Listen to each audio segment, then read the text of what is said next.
organización, muchas gracias a la mancomunidad por invitarme a hacer esta pequeña charla que pueda servir de algo a los niños, a los padres, y gracias por lo que se va a hacer esta tarde aquí en el campo de fútbol. Bueno, en el campo de fútbol de aquí no. ¿Cómo se llama el campo de fútbol? Bueno, el campo de fútbol de Catalao. Muchas gracias y nada, ¿alguna pregunta que queráis?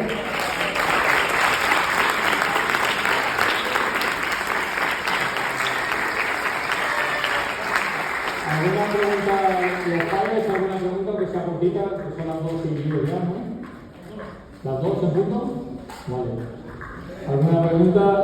Padres o niños, niñas.